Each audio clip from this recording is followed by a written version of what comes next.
Welcome back to Left Anchor.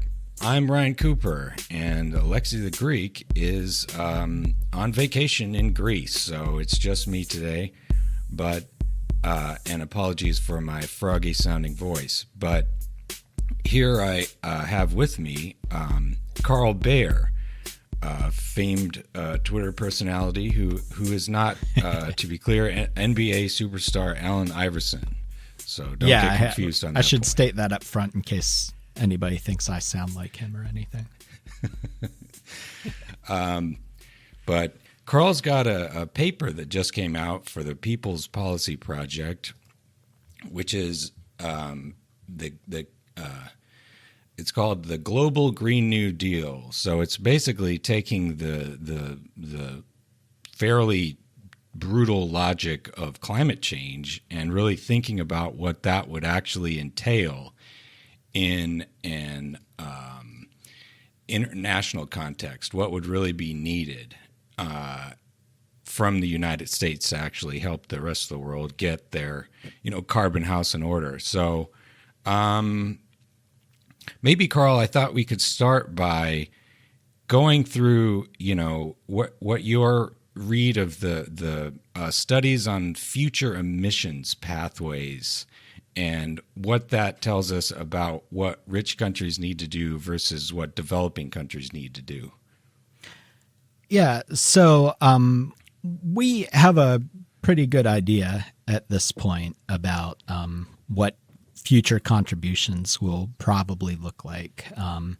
As I mentioned in the study, the developing world is already putting out about 60% of current carbon emissions. And we're going to be responsible for about 90% of the growth of emissions in the future, or they will, rather. And the reasons for this are pretty easy to understand. We have already emitted a lot of what we're going to emit in the course of development over the years. Whenever you're industrializing and building your factories and your power plants and your roads and everything, you emit a certain amount of carbon, and some of that's just upfront, and then when you're done, you're not emitting so much.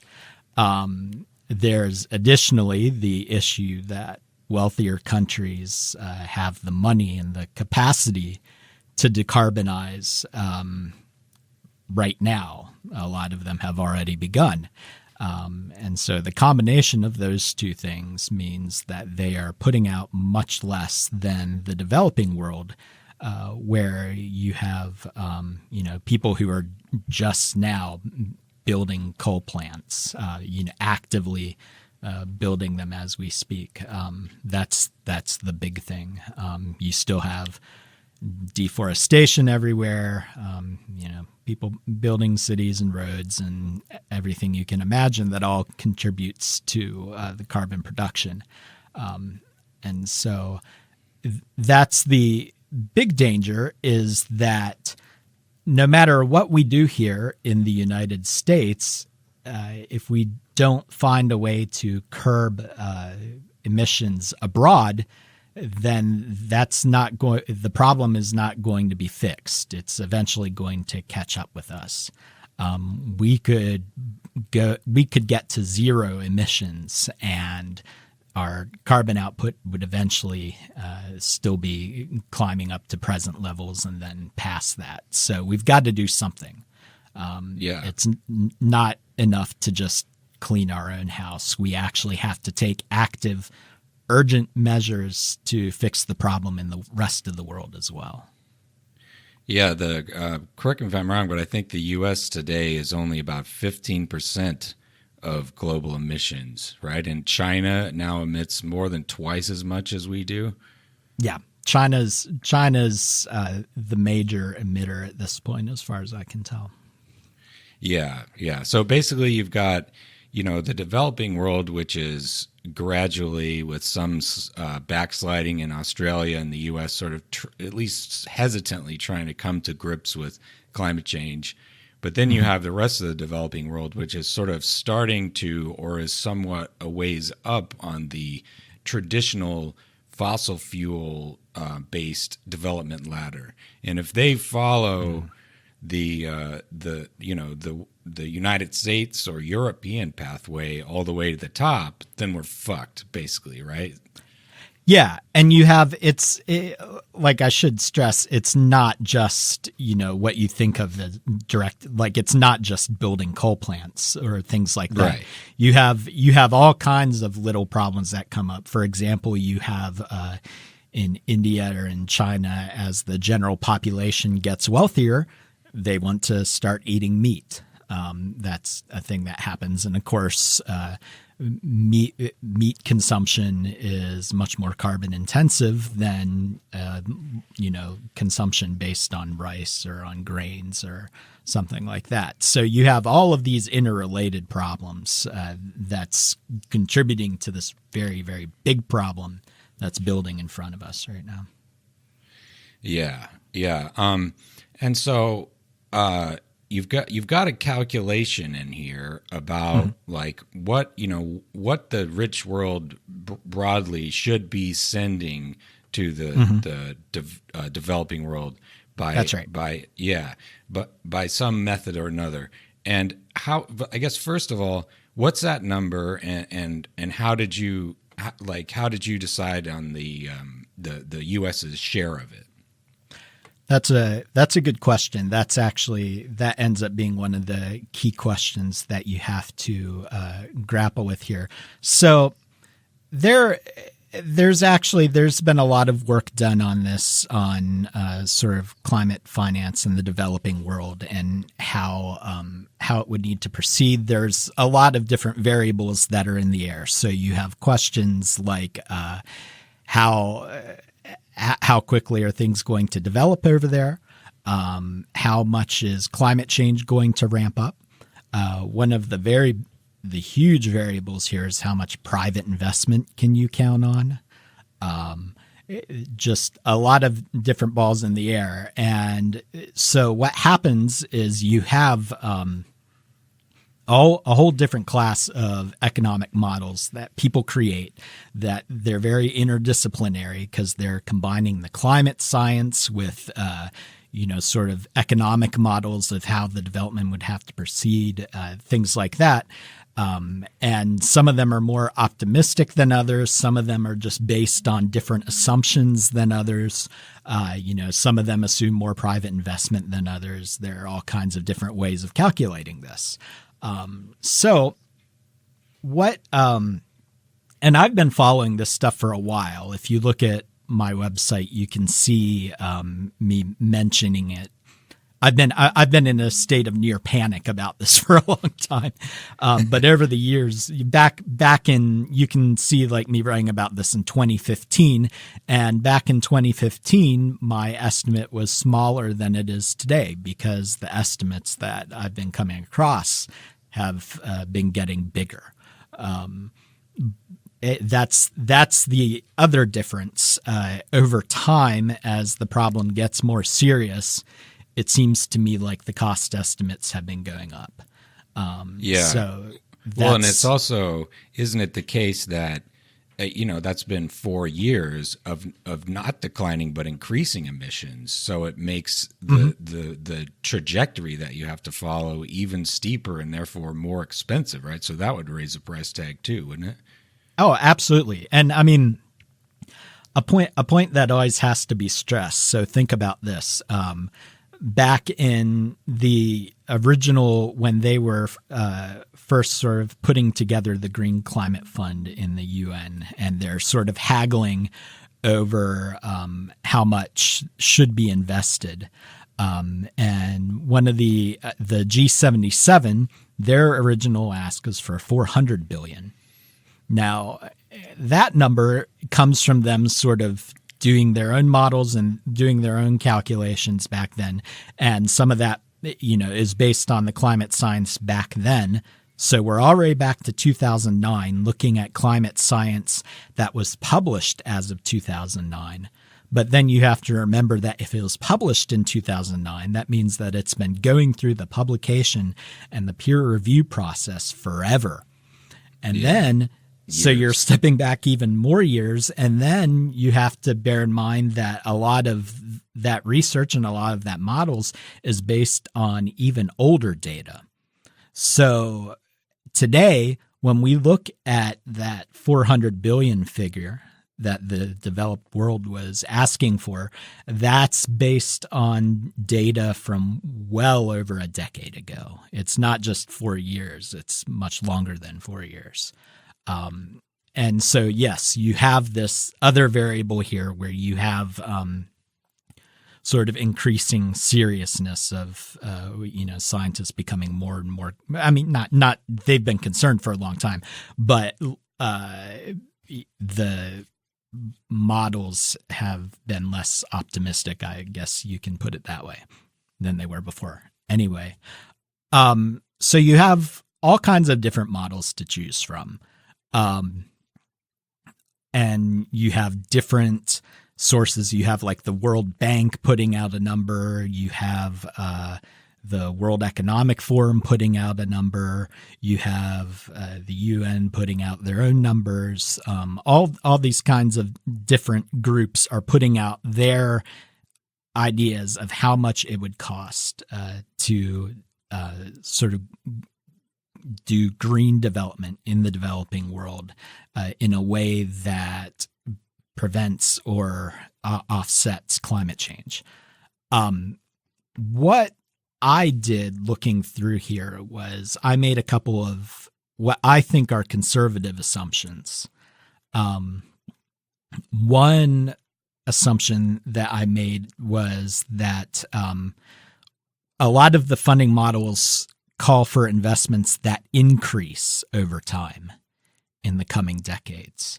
So, for example, here we say the ask in our paper is 2 trillion, 2 trillion every year for development.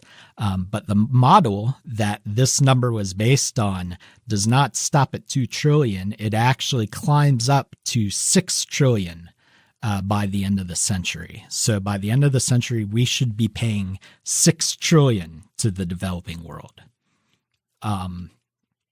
I just made the very, very conservative and possibly dangerous assumption that we can start by asking for the 2 trillion, and then hopefully over the next 100 years we can ramp up funding.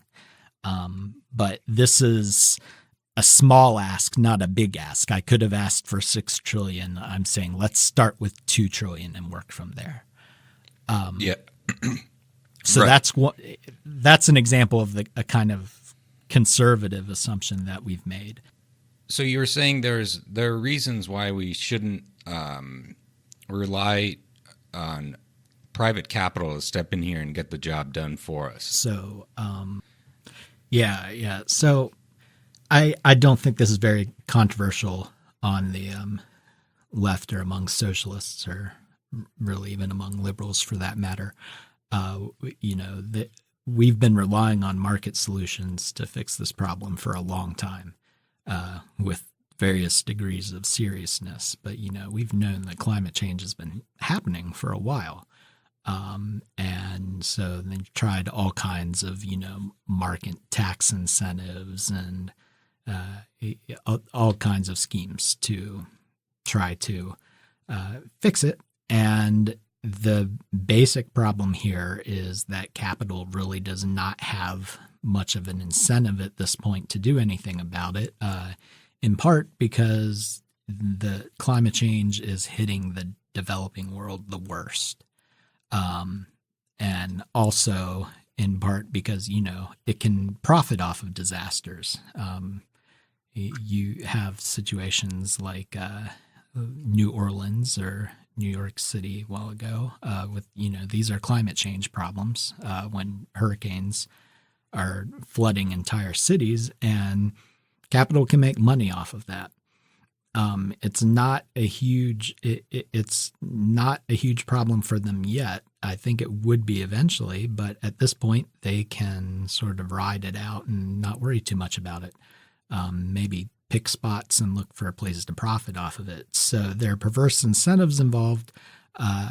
I think that number one, just as a matter of practicality, I don't think that you can rely on the market to actually preemptively fix this. I think that what would happen, what a lot of scholars and people who are in a position to talk about this would say, is that the market is going to wait until climate change becomes seriously disruptive before they start taking action. So you have this practical reason not to rely on them. You also have, I think there's sort of a moral or ethical argument here that we have a responsibility to do what we can through the state to directly fix this problem ourselves. We can't just sort of passively hope that somebody else does something, that some private actor decides that they can find a way to incorporate this into a business model, or decides that they want to cure this out of the goodness of their heart through philanthropy or whatever. I don't think that it's right for us to stand by and hope that they take care of it. So I think that the better stance for us at this point is for the government to take the lead.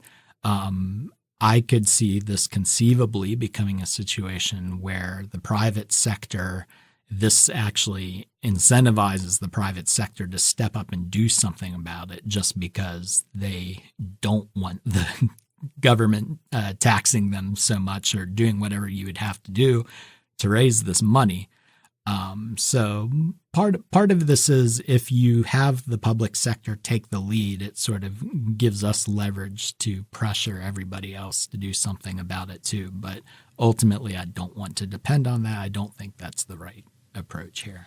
Yeah. You wouldn't want to rely on, this. It's like it. You start up your investment and suddenly the private businesses start swarming into solar panels or whatever. Then that's cool, and you can back it off a bit if you want. But you certainly don't want to put all your eggs into that basket.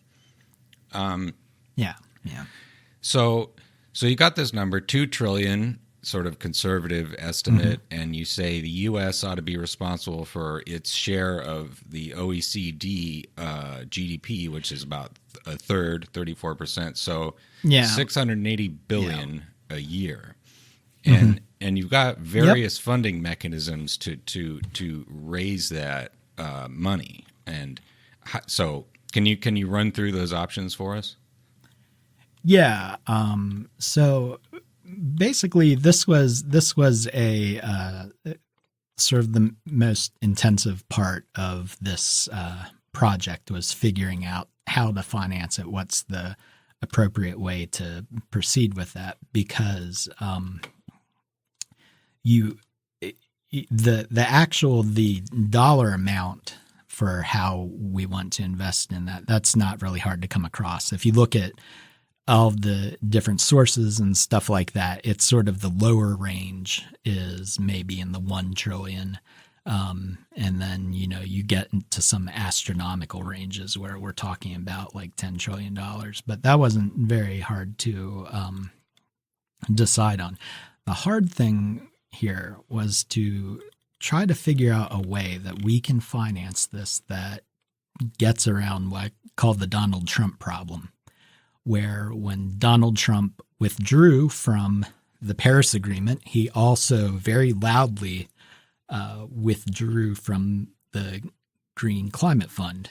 And this was one of the few moments where the Green Climate Fund actually got some serious press and people were actually talking about it for a change, which you don't see that often. But he, in his Rose Garden speech, he brought it up. And he openly said this is a redistribution scheme, giving billions away. And he's right. And we should embrace that. He's absolutely right when he says that. But you do have people like Donald Trump. You do have all the climate deniers in the United States. And you even have people in the Democratic Party who will sort of admit, climate change is happening, but they won't acknowledge the actual financial burden of climate change, what we actually have to do. And you have to deal with people like that too, who might be tempted not to give as much as you need to give. So the story of climate change funding is you have, it goes back to the Bushes, were the first presidents who really started dealing with the international issue. But even when you get into the Obama administration, the United States was very much under Obama in the middle of dialing down how much we were going to commit, or how much the Green Climate Fund would have to commit. The developing world asked for $400 billion. The figure that everybody eventually arrived on was $100 billion. The U.S. pledged, it was I can't remember off the top of my head if it was $3 billion or $10 billion, but in the end, Obama ended up giving about $1 billion of it before the Republicans basically cut it off. So you can just see time after time after time, it just gets chopped away and scaled down. So the only way, in my view, that this works is if we get somebody in office who is really committed to solving this problem, and you ratchet in the solution very quickly in a way that is very hard to roll back afterwards. Because you just have to assume, just a matter of statistics, that eventually we're going to get a Republican in office again someday. Or we're even going to get a Democrat in office someday who isn't as committed to this fight, who's a deficit hawk or something like that, and who wants to cut the funding. So we're looking at different financing mechanisms, different ways that you can ratchet this in and make it very, very hard to roll back. And the original one, the one that I really like personally, is basically it's our option one, a one-time issuance of open market treasury bonds. And what this essentially is it's just dumping money into the fund, into the Green Climate Fund. It's basically like handing the UN cash. And once you do that, there's no takebacks. It's difficult to imagine a way that we could retroactively say, could you give us that money back or something like that? That's basically the analogy here. Of how that works. We have a second option here, a one-time issuance of special issue treasury bonds. And the way to think about this, we go into the details here in the paper, but basically the way I think that's more analogous to writing them a check and saying, so we owe you this much. Or in a sense, the way that this ends up working out is it's arranged in a way that these bonds mature at a rate that every once in a while the UN gets to say, okay, you owe us this much, you owe us this much. Hypothetically, the US could just decide to default on these debts in these cases. But as we've seen during the past debt crisis and that kind of thing, it's not clear that we can even constitutionally do that. If the next Donald Trump decided they wanted to default on this, he might just get shot down by the courts. He would have a very difficult time doing that. But it's still not as foolproof as the first method. So that's why I don't like it as much. There are some financial differences here, too, in terms of what it does to the markets and stuff like that. The big problem, well, I'll get to the pros and cons of each of them shortly. I should get to the last one. The last approach is mandatory spending. And this approach works like Social Security or other programs like that, where by default, the Green Climate Fund would be funded unless we affirmatively defunded it. So in other words, with sort of the way that we've been doing it in the past is you'll have like Obama carving out a certain appropriation in the budget here, something like, I believe that he took 500 million out of the State Department budget to pay for some of it. So, just what happens is you have a president put this in the budget, and then it goes through the normal process, and Congress approves it. If Congress approves it, then you have the money, but you have to get Congress to approve it every time. And you have to have a president who's willing to put that into the budget and then sign off on it every time. In this case, with mandatory spending, by law, they would have to spend it unless you took that out of the budget. So that's better than the status quo. It's still not ideal, because then you can have a Congress that just decides we aren't going to pay for this and affirmatively passes that into law. So all three options are better than what we have.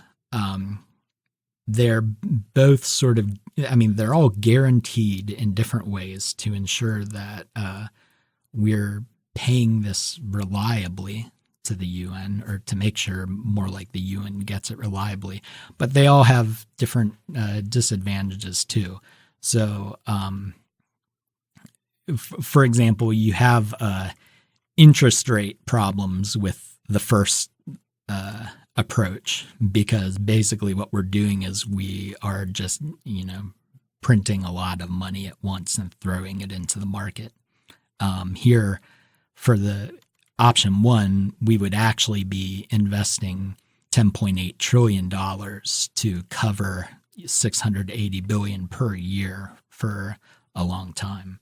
So that's a lot of money to suddenly spend, and you can just imagine all of the different effects.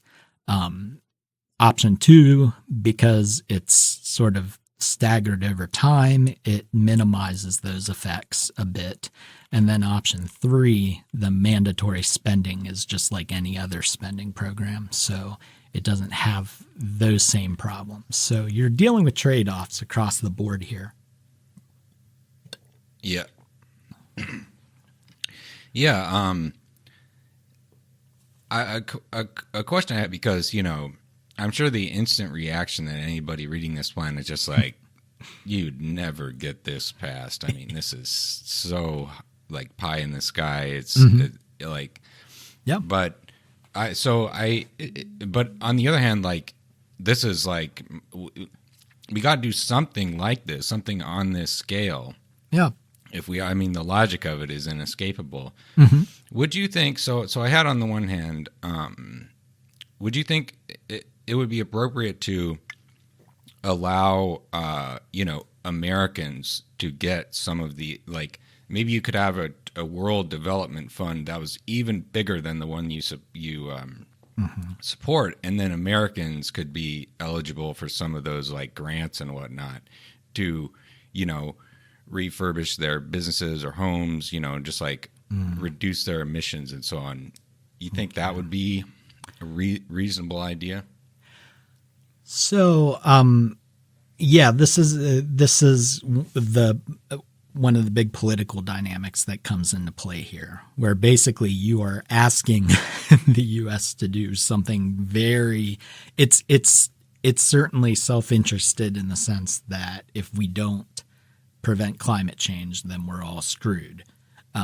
But on the other hand, it certainly in the short term, you would obviously have Americans saying, hey, we're giving $680 billion a year. What are we getting for it? And all we can say is, well, here's what's not happening because you're doing this. And that's a hard sell. That's obviously a hard lift. Americans are kind of notoriously disinterested in what is going on abroad anyway, unless we are funding dropping bombs on somebody. We're often not that interested in helping out with some of these problems. So, yeah, I think that it's a massive lift. And I'll say, before I answer your question, I'll say this is why I think that it's very important for this to be tied to the Green New Deal. rather than put off as a kind of separate thing, a separate problem that we deal with, a separate piece of legislation that we need to pass. This needs, when we talk about the problem of climate change, we shouldn't be saying this is the domestic problem here and this is the international problem over here. They're both the same problem. And unless Americans understand that, then what we're going to be tempted to do is we're going to be very tempted to say, okay, well, we fixed the problem in the United States. We've put a lot of money into this. Good luck, everybody else. And that's not a smart way of thinking about it, but I think that's how the politics would end up playing out. So it is, I see where you're going with this idea of sort of using this fund to also help American development and stuff like that. And so what I would say is, first, I do think it is very important to tie this to domestic legislation that's going through. I think that if you put them together, they have a chance of getting through. I think that if you let this problem get bracketed off and separated into a separate problem, that it's a much harder lift and we're going to have a very difficult time winning political support. That said, for what you're specifically proposing, honestly, I hadn't thought about this approach very much.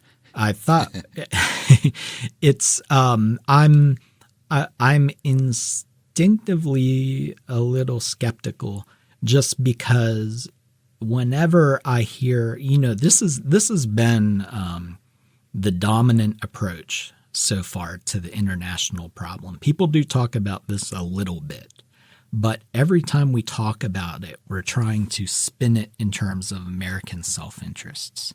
So, for example, you have Elizabeth Warren recently announced this initiative about, it's a Green New Deal initiative, and it's ostensibly supposed to help with international development. But the way she talks about it is it's going to create American jobs. It's going to turn America into this big exporter. And the Green New Deal language talks about this problem the same way. They talk about, this leadership role for America and the Green New Deal, making it the leader in exports and green technology. And the whole thing is being sold to the U.S. domestic audience in terms of what it can do for them. I'm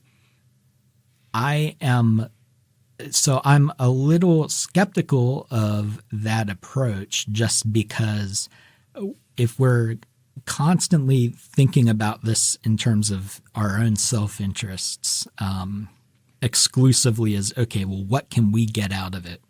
Then a lot of really perverse dynamics can come into play. Basically, what's going to end up happening is you're going to have something kind of analogous to what happened with the Marshall Fund, where you have the U.S. putting money out there abroad, and but it ends up in the hands of U.S. businesses and comes right back to the U.S.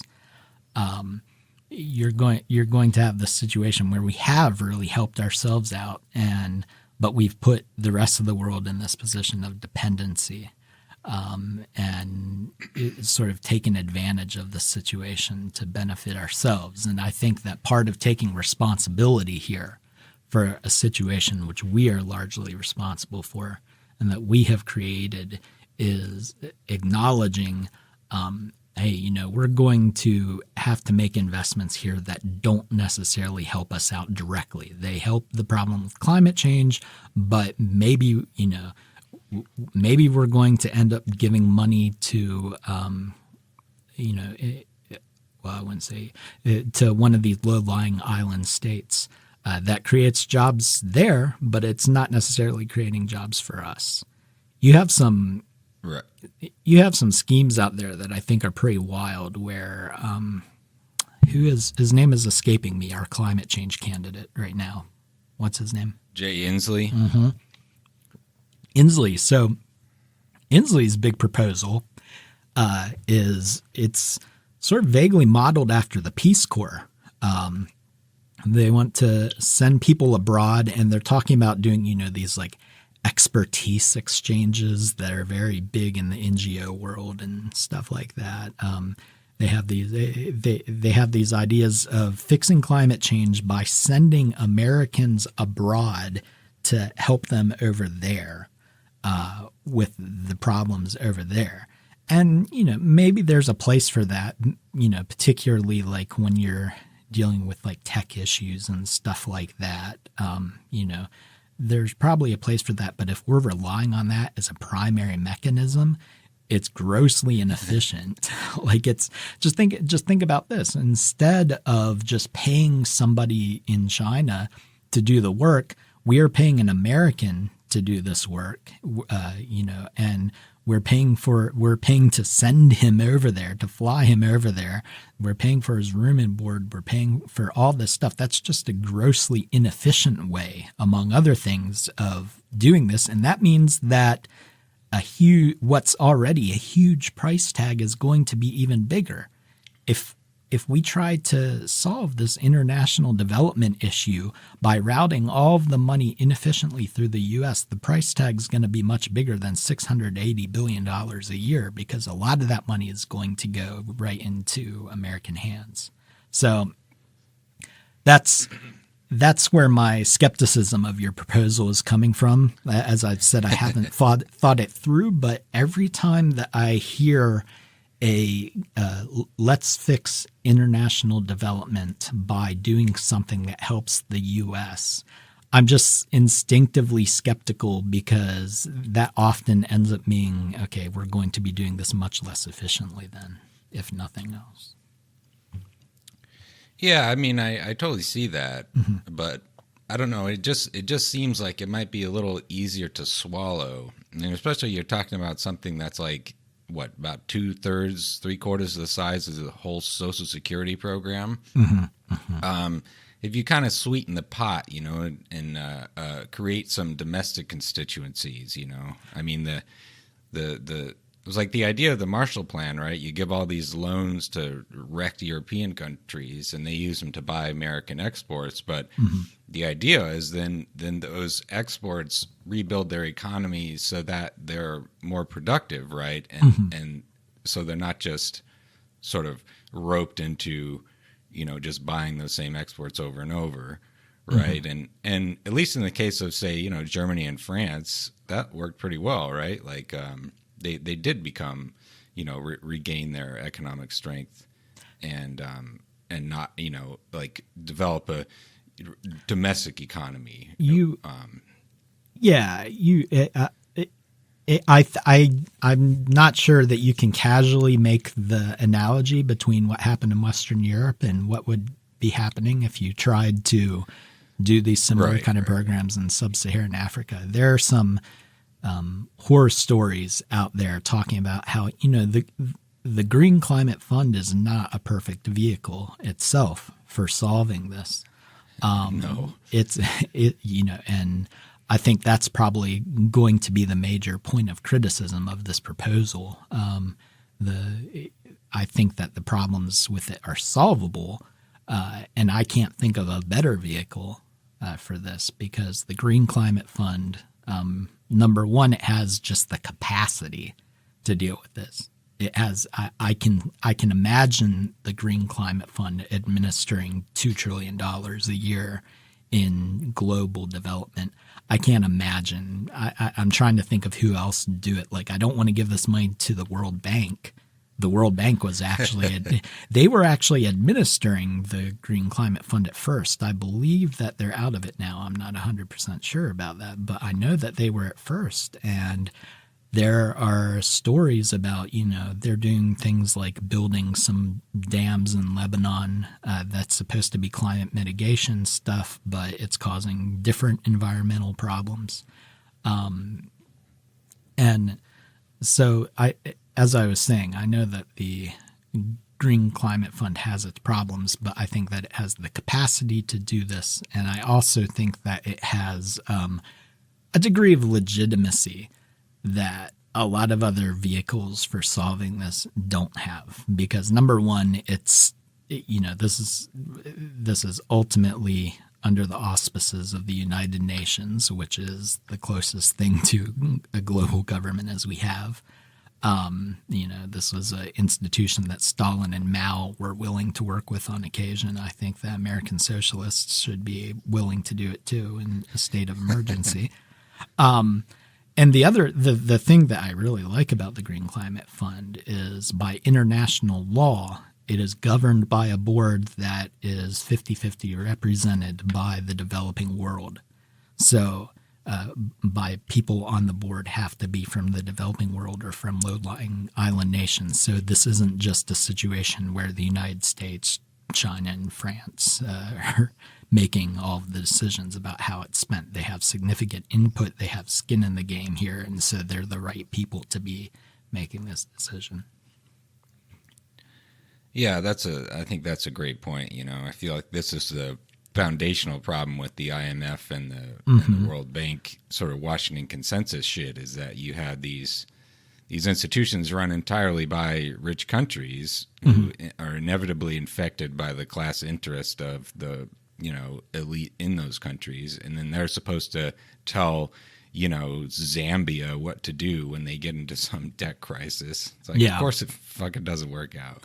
I was going to say, I just remembered where I was going with that. The reason that I brought them up, you have stories like I mentioned in Lebanon. There's also a real horror story I read a while back about solar panels being sold. Maybe it was in South Africa. I remember it was either in South Africa or Kenya, I believe. But they're talking about you have these villages that don't really have electricity, and they're being sold solar panels instead of building a plant or whatever, which is good. That's a good situation. But it's turning into a really exploitive, terrible situation, because they're not for one thing, they aren't buying these panels, they're renting them. And so, oh boy, yeah. And so suddenly you have, these citizens going into debt, paying for green electricity to these private multinational corporations. And that's a legitimate concern with the Green Climate Fund.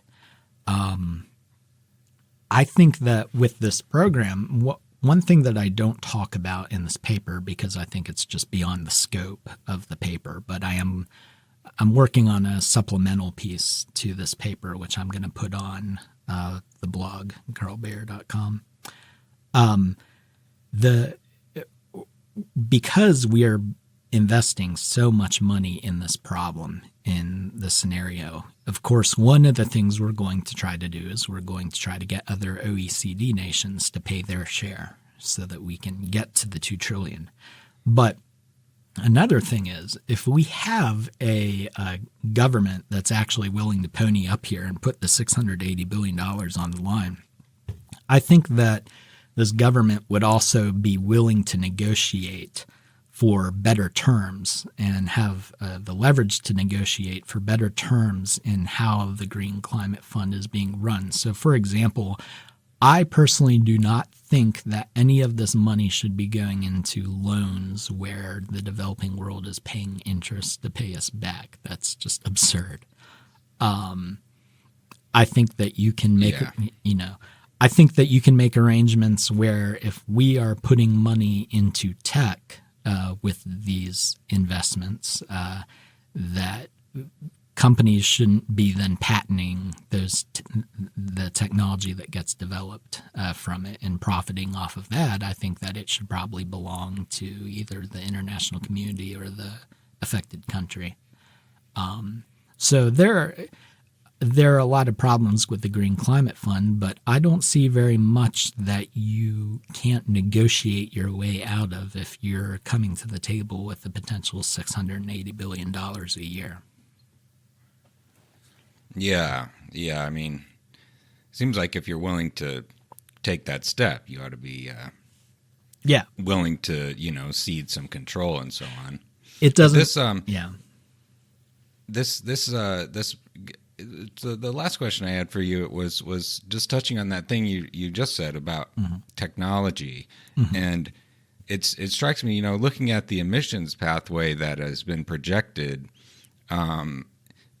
the assumption, correct me if I'm wrong, is that developing countries are going to follow, the standard emissions pathway, and as you said, that's due to agriculture and industry, manufacturing, producing concrete releases a lot of carbon dioxide. Would another, maybe as part of this funding or a different part of it, could we do some stuff in the U.S. that would be a sort of Manhattan Project like stuff, to be like, okay, we're going to figure out how to smelt steel without releasing any carbon, and then, as you say, whether it's a contract or the government's just doing it itself, don't patent it or release a patent in the public domain, so that developing countries, when they're slowly climbing up that ladder of wealth, they can just hop right on to those low carbon technologies, so they don't, so that it becomes, even without this subsidies and so on, that'd be like the cheapest way to do it would just be to go with these new technologies. Yeah. You think that makes sense? Oh, yeah. I mean, so, People's Policy Project actually put out another paper a while back. It was an innovation policy for the Green New Deal by Dan Trafficant and Ian Wells, and this came out in, I guess, just in April.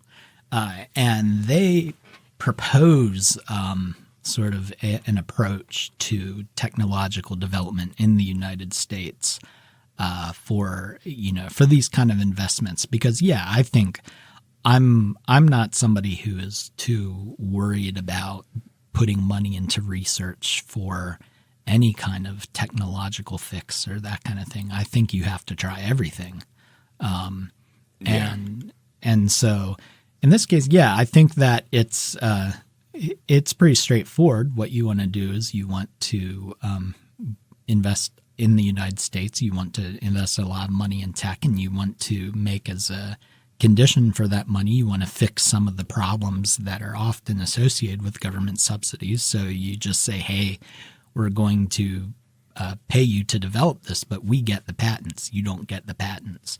There are all kinds of different approaches. And obviously, if we develop, something that's really effective in dealing with climate change, then from there, you can export that to the rest of the world. That's something that's already envisioned in AOC's proposal for the Green New Deal, and it's kind of implicit in the way that Elizabeth Warren has talked about it in that proposal. I think that from there, you would want to be very careful about making sure that companies aren't profiteering off the rest of the world by exporting technology that U.S. Government paid for. So that's a consideration there. But I think another reason that our paper is conservative in its price cost is we're assuming that there are going to be no silver bullets or any really dramatic game-changing technological developments. Moving forward, the kind of basic assumption is just status quo technologically, and then if we happen to come up with something, great. Yeah. Great. Well, any final comments before I let you go? We'll definitely post a link to the paper and the good old carlbeijer.com web zone. Yeah. Yeah, my web counter will go up. I would just say, I see this paper as obviously not a comprehensive plan for dealing with the international development problem. I've talked about here a couple of different potential challenges that are going to have to be fixed along the way. For example, the private sector trying to profiteer through the Green Climate Fund, that kind of thing. There are a lot of different issues, or we haven't even talked here about how this will be paid for, if you want to talk about it in that way. Because, we're spending $680 billion. There's going to instantly be all kinds of debt and deficit hawks complaining, okay, well, who are you going to tax for this then? And there are good progressive ways to do that. Socialists are going to have to make sure that this isn't paid for by cutting, social programs or raising taxes on the poor or anything like that. So there are a lot of different problems that this paper does not address and does not try to solve. I'm going to talk about them a bit in the supplemental paper, but I would say when people are reading this, the two problems that they should be thinking about there is, number one, how are we going to get people in the United States to recognize how much we have to invest here? Because that's the big political obstacle. If people do not acknowledge that we need to be putting money into this that is several orders of magnitude more than what we are right now, we're just not going to make any progress. So people need to just think about the sheer scale of what this program needs to be. And they also need to think of how can we design a program like this in a way that doesn't instantly get defunded the next time the next Republican takes office or something like that. I think there may be a temptation for Democrats to proceed, okay, well, the solution to this is just to keep electing Democrats for the foreseeable future forever, and then we don't have to hedge against the possibility of a Republican coming into office. But I don't think that's a responsible approach to take. I think that we have to build in mechanisms into our climate policy that make it very difficult for the revenue or the funding to be interrupted by political instability at home. Yeah. Well, I definitely agree with that. There, you can't hold office forever, if history teaches us anything. Yep. All right, Carl, thanks for coming on. Yeah. I'll let you go, but we'll link to the paper, and maybe see you on the podcast at some future date. Yeah. All right. Absolutely. Great talking to you, Ryan. Last but not least, we have a friendly reminder that we have a Patreon. You can support the show with $5 a month and get an extra episode every week. We really appreciate the support, and it helps us keep this going.